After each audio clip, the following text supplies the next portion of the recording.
while some have been obsessed with possible emails that are involved in the FBI investigation of Hillary Clinton, so that has concluded. Now there's a new batch of emails that no one has read. You're looking in all the wrong places. The emails you should be looking at are the ones that are already public, that came out because of Wikileaks, the Podesta emails. Well, there we have some devastating results for Hillary Clinton, Bill Clinton, and the Clinton Foundation. Now, the emails that I think are most important come from Doug Band. He is with Teneo Consulting.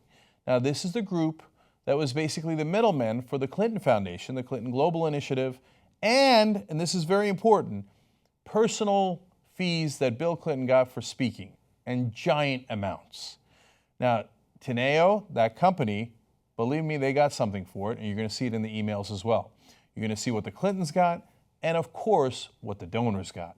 So now let's look at what the real problem with the Clinton Foundation and the Clinton campaign is. So in the first set of emails, the press saw these emails and focused on all the wrong things. The one part of the email that they focused on was at the very end, and it was because it was a personal fight. Oh my God, that's interesting. This Doug Band, who's a big consultant, advisor, ally of the Clintons, complaining about Chelsea Clinton. Oh, drama. So they all focused on this sentence or this paragraph at the end of Doug Band's email. He says, she's acting like a spoiled brat kid who has nothing else to do but create issues to justify what she's doing because she, as she has said, hasn't found her way and has a lack of focus in her life. I realize she will be off of this soon, but if it doesn't come soon enough, then he's ... right? So now, first of all, what are they fighting about? Why is Chelsea Clinton even involved with Doug Band? Because Chelsea Clinton at that point is at the Clinton Foundation, and she's looking around going, wait, what are all these payments to Teneo for? This looks weird. So she starts digging because she doesn't know what her parents are up to. So she's genuinely looking around and going, why are we giving all this to Doug Band, and why are we doing all these things with all these different companies? Chelsea, best not to look into it. Now so all the press does is report like, oh, Chelsea and Doug Band are fighting. But what are they fighting about? Why don't you dig a little deeper? And by the way, it doesn't take very much digging at all. It's in the same email. So you notice there, if it doesn't come soon enough, getting Chelsea Clinton out of here, we're going to have issues, right? That's the implication. Don't worry about the implication because read the rest of the email. Now let's go back to the top of that email and show you what he actually said that's devastating. He says, and he's sending this, by the way, to Cheryl Mills and John Podesta, two top advisors. This is back in 2011, very important context. So now at that point, we're pretty sure that Hillary Clinton wants to run for president. And she's, of course, become Secretary of State for President Obama. And some of the donors would like to have an audience with Secretary Clinton. Those are relevant. And John Podesta later becomes her campaign manager, but at this time is a very important ally. Cheryl Mills is her most important advisor at the State Department. And so he's addressing this to them. And he says, need to get to this ASAP to them, although I'm sure Chelsea Clinton won't believe it to be true because she doesn't want to, even though the facts speak for themselves. Now, he's writing these emails quickly, so there'll be some language issues there, right? But the clarity of that is not that hard to understand. So he says, Chelsea won't understand. She doesn't know what her parents are up to is basically what he's saying here. Don't worry, he's going to spell it out. He says, John, to John Podesta, John, I would appreciate your feedback and any suggestions. I'm also starting to worry that if this story gets out, we are screwed. How does the rest of the press not pay attention to that sentence? So he's saying, Chelsea's digging. Tell her to stop digging. If the story comes out, we're screwed. Well, the story's out now because of the emails. So let's read now the rest of that email. He says, DK, that's Declan Kelly, that's his partner at Teneo Consulting. DK and I built a business. 65 people work for us who have wives and husbands and kids. They all depend on us. Our business has almost nothing to do with the Clintons, the foundation, or Clinton Global Initiative in any way. The chairman of UBS could care less about Clinton Global Initiative. UBS donated to Clinton Global Initiative. Our fund clients who we do restructuring and M&A, that's mergers and acquisitions, advising the same as just as BHP nor TiVo do. I mean, let's pause there. He's saying, yeah, these guys are giving to the Clinton Global Initiative, but do you think they care about it? He's like, no, these are serious people. They're doing business here. We don't care about the fund that we're giving to, the charity that they're giving to. They don't care at all. Don't make me spell it out. Okay, here, I'll spell it out. Let's be honest about it. He's got it in the email. He continues, these are real companies who we provide real advice to through very serious people. Communications head for Goldman, deputy press secretary to Bloomberg, former head of banking, and his team for Morgan Stanley for Asia and Latin America. In other words, wisen up here. And again, this is not coded. This is an internal email. He doesn't think this is going to get out. He's like, we don't care about the charity. We're doing business here. He says, before the famous lines about Chelsea Clinton, which are at the very end, right before that he says, also about her, I realize it is difficult to confront and reason with her, but this could go too far, and then we all will have a real serious set of other problems. Here we are. We know it. Yet the rest of the media, well, I don't see it. What problems? I don't see any problems. Okay, I've got a lot more for you guys. Now, here's where, to give credit to one portion of the media, Zero Hedge did a wonderful job of covering this. You should check that out and read all the things that they've written about it. But the New York Times, Nick Confessor has written about it as well. He tweeted in this case, this Doug Band memo in the latest Podesta dump is the Rosetta Stone of the Teneo-Clinton Foundation. So we're not alone here. Even New York Times reporters are like, oh boy, that's really important. But that's not the only memo. There's a second one. The second one is called Leveraging Teneo for the Foundation. Leveraging Teneo for the Foundation. So how do they do that? Well, they go to these companies, the serious people, and they say, okay, give to the Clinton Global Initiative, Clinton Fund, and in return, you'll get Bill Clinton and Hillary Clinton, and you know what that means. So Coca-Cola, boom, $4.3 million, no problem, throughout all those different years. And he's laying this out in the memo. Dow Chemical Company, $780,000. We're going to come back to Dow Chemical Company. That is very important. As an example, UBS, a giant bank, $540,000. Barclays Capital, another giant financial institution, $1.1 million. Then we get to the people who've given money directly to Bill Clinton for his speeches and other appearances. And he lays that out too, saying like, now don't forget where your bread is buttered. So he says in the memo, UBS, $900,000, $450,000 in 2011, $450,000 to be paid in 2012. In other words, hey, be cool. Some of this money is coming later. This goes straight into their pockets. This is not to the foundation. Ericsson, $750,000 plus $400,000 for a private plane. BHP, $175,000 in 2012. Barclays, Teneo cultivated its client relationship to help secure 2 paid speeches in 2010 and 2011, totaling more than $700,000.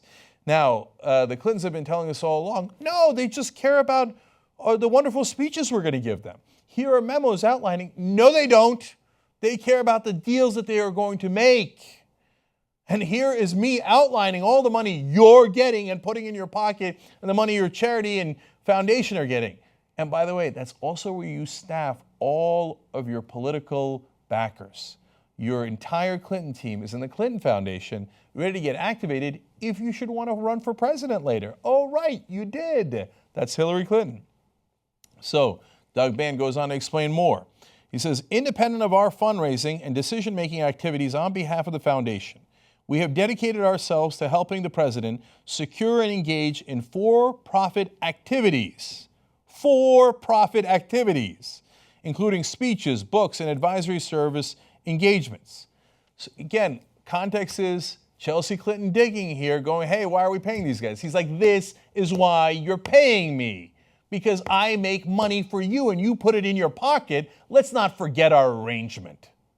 He goes on to say, neither Justin nor I are separately compensated for these activities. We do not receive a fee for or a percentage of the more than $50 million in for-profit activity we have personally helped to secure for President Clinton to date, or the $66 million in future contracts should he choose to continue with those engagements. Now, Confessor from the New York Times is going to explain, wait, now if they don't get compensated personally, how do they get paid? They get paid as these consultant fees, which you're going to find out about in a second. So this is him saying, you better keep those consultant fees coming, and you better not break up these relationships where the companies pay us, because remember, you owe us. And not only do you owe us, I got $66 million more coming in your direction in for-profit activities if you're a good team player. This is the Rosetta Stone. He goes on to say, with respect to business deals for his advisory services, referring to Bill Clinton, Justin and I found developed and brought to President Clinton multiple arrangements for him to accept or reject. Of his current 4 arrangements, we secured all of them, and we have helped manage and maintain all of his for-profit business relationships. Since 2001, President Clinton's business arrangements have yielded more than $30 million for him personally, with $66 million to be paid out over the next 9 years should he choose to continue with the current engagements. How much clearer does it have to be? He lays it out all right here. And he says, remember, we worked up all these business contacts for you that not only give to your foundation, but have made you incredibly rich and are going to make you even richer still. Be a good team player now, Bill. So he's telling John Podesta and Cheryl Mills, understand who you work for. Okay. Now, here's where Nick Confessor comes back in from the New York Times. He says, Band's argument, I am not getting fully compensated for all the stuff I do for a Clinton world, so you should let me do Teneo. Everyone wins. He goes on to say, again, the reporter from the New York Times, now you could argue, so what? If Band gets his clients to pop over money to a charity, why is that bad? But consider that Band was selling his clients an idea that giving to foundation was, in essence, a way to bolster their influence. He also says, Clinton and Band built a platform for executives to bolster their company's images, bathe in Bill Clinton's praise, and do some good. Okay, while, and now here comes an important part, Teneo extracted earnings for Band, and depending on what you see in these emails, Clinton himself, Teneo paid Clinton until late 2011. So what does Teneo get? Let's find out. Dow Chemical paid Teneo $2.8 million in 2011 and $16 million in 2012 for a variety of, quote, consultancy services. Of course, Bill Clinton was an honorary chairman of Teneo and as such was set to be paid $3.5 million for that position, even though he ultimately only kept $100,000 because of the scandals that erupted around the firm, including their advisory relationship with MF Global. So, on top of the speeches and all the other things Bill Clinton gets, he also becomes honorary chairman, not just at Teneo, but at other companies. And that's why earlier in the emails, Band was saying, remember all that chairman stuff that we got him? That's also money in his pocket. He's also, at the same time, a chairman on Teneo. Teneo gets paid by those same companies like Dow Chemical who are giving to the Clinton Foundation. They give a giant amount of money to Teneo for being the middleman. And Teneo then just turns around and pays Clinton $3.5 million for being an honorary chair. Until they got caught with their hand in the cookie jar, and then Clinton was like, oh, yeah, I didn't $3.5 million. No, I'll just take $100,000, that's all. Did he give back the other $30 million, the other $50 million, the other $66 million he was set to get? Did he give back all that money? No. Okay, now, all right, you're saying, I get what the Clintons get out of it. They get to staff their whole team in the Clinton Foundation, among other things that they get from the foundation. They personally get enriched at unbelievable numbers. I get what Doug Band gets out of it. Teneo goes over to Dow Chemical and the donors and goes, now give me the money for setting up those contacts. But wait a minute. The part that the rest of the media almost never talks about, but what do the donors get out of it? I understand who the corrupted is, but who are the corruptors? And why do they do it? On one consultancy alone, they paid Teneo alone $16 million in 2012. Dow Chemical did. Well, let's look into what they care about. The donations from Dow Chemical are particularly notable for several reasons. First, because of other emails revealed by Wikileaks and other Freedom of Information requests. We now know that Dow Chemical CEO Andrew Liveris was granted special access to then Secretary Clinton back in July 2009, at the same time he was embroiled in ongoing litigation with another Clinton Foundation donor, Kuwait, over a failed joint venture that would have netted Dow $9 billion in cash. Now, when you've got $9 billion on the line, you're going to want that access. Look at this, both sides playing ball, both Kuwait and Dow Chemical. No, I'm going to give you more money. No, I'm going to give you more money because they got to win that case. There's $9 billion on the line. Who cares about $16 million to Teneo for a consulting project, $3.5 million of which goes to Bill Clinton for his honorary chair? Who cares about giving a speech for $450,000 or $700,000? Who cares about giving $1 million or so to a Clinton Foundation? You got $9 billion on the line. This is why they want the access. This is why they give the money. This is how the system of corruption works. By the way, how did it turn out? As Band notes in his memo, 1 month after being granted special access to Secretary Clinton, Liveris invited President Clinton and Band out for a day of golf. Moreover, shortly after his meeting with Secretary Clinton and golf outing with President Clinton, Liveris, remember that's the CEO of Dow Chemical, decided to donate $500,000 to the Clinton Global Initiative. Oh, look at that. I get a little access, you tell me what I need to hear, and all of a sudden, right afterwards, here's another $500,000 to the Clinton Global Initiative. I'm sure it was all a coincidence. And of course, some few reporters have also pointed out the most obvious thing in the world, and so we on the Young Turks here, which is if Dow Chemical and UBS and Barclays and Kuwait and the King of Morocco all cared so much about fighting for global poverty and to help the health of the world, there's a lot of different charities they could have given to, but they didn't give to those charities. They gave to this charity because they wanted something in return. They're serious people with serious business on the line. Finally, well, we've been saying all along, but these guys knew that, it just didn't share it with us, meaning the whole Clinton world, as they call it, the Clinton team, the Clinton campaign. Well, in the emails you see, they knew all along. That brings us back to Nick Confessor for the New York Times. He says, generally, the emails show Clinton's own closest aides troubled or horrified by things that her surrogates have spent years waving off. They keep telling you, look away, no big deal. Meanwhile, internally in the emails, they're like, this is a huge deal, because this is how things actually work in our deeply corrupted system. Young Turks. We need independent media to make sure that we hold corporate media accountable.